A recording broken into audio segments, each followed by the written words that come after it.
Bonjour et bienvenue dans ce cours HTML5. Dans ce chapitre, nous allons voir comment préparer vos images pour le web. Donc tout d'abord, il faudra choisir le bon format, c'est-à-dire que ce soit une œuvre, un clip art, des emojis ou des logos, il faudra de préférence choisir le format SVG ou PNG. Pour vos photos, préférez le format JPEG. Pour vos animations, préférez le format GIF. Vous avez d'autres formats à votre disposition, le WebP, la PNG, le JP2 et le JPX. Ensuite, il faudra supprimer des métadonnées supplémentaires. Donc c'est important si nous utilisons des photos, par exemple, qui sont prises avec un téléphone. Donc EXIF, beaucoup d'informations, y compris votre géolocalisation. Donc toutes ces informations qui ne sont pas utiles, il faudra donc les supprimer de nos images. Et pour cela, nous avons à disposition donc un site qui s'appelle exifremove.com. Nous allons tout de suite nous rendre sur ce site. Nous voici donc sur le site Exifremove et nous allons donc compresser, supprimer donc les métadonnées de nos images. Donc on va venir faire un select file. Vous allez dans votre dossier récupérer vos images que vous avez choisies.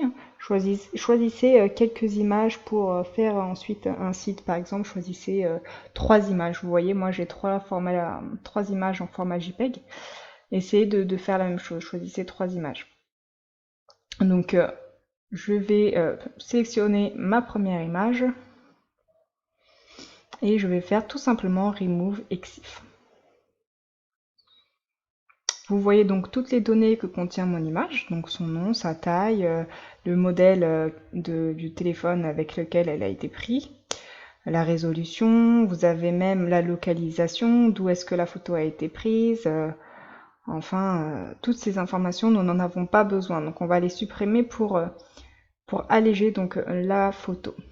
Ensuite, vous faites Download Clean.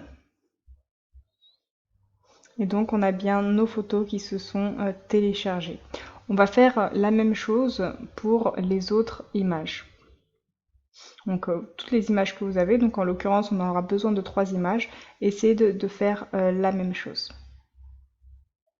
Il faudra également penser à redimensionner les images. Surtout, ne pas garder donc la résolution originale puisque vos images pourraient être trop lourdes et par conséquent pourraient ralentir le chargement de votre page web. Il faudra plutôt trouver la dimension en CSS pixels que l'on voudra.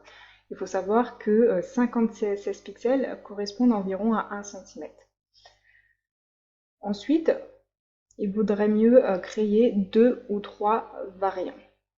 Pour cela, on va se rendre sur le site picresize.com et on va le faire ensemble. Donc nous voici sur le site Picresize. Il suffit donc de venir choisir donc votre image. Imaginons que je prenne la première image et je vais tout simplement venir la glisser ici. Donc ça va charger mon image.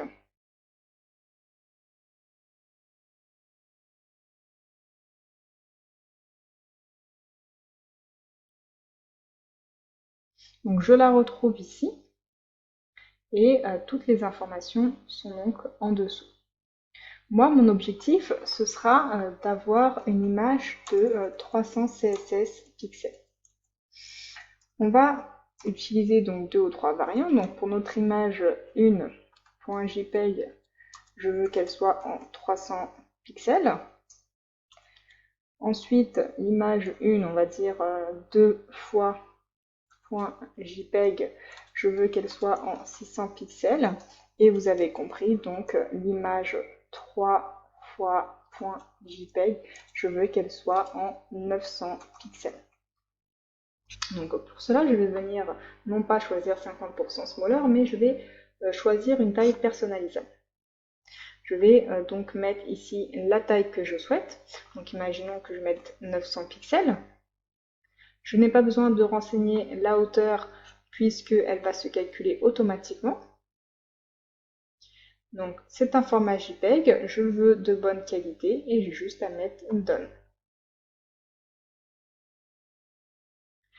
Donc voilà, mon image est à présent en redimensionnée. Je n'ai plus qu'à la télécharger sur mon ordinateur.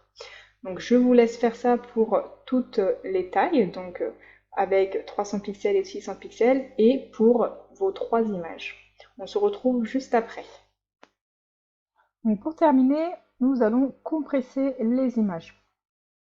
Donc pour cela, on va utiliser un outil de compression de fichiers, parce que il ne faut pas oublier que les utilisateurs utiliseront des réseaux 3G ou 4G, et que du coup, vaut mieux que nos images s'adaptent parfaitement à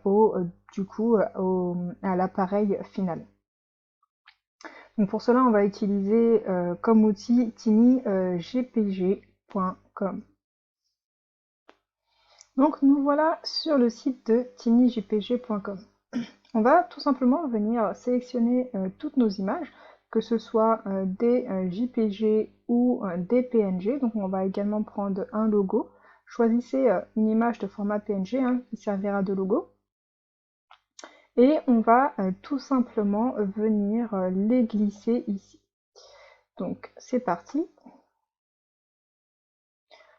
On va attendre que tout se compresse.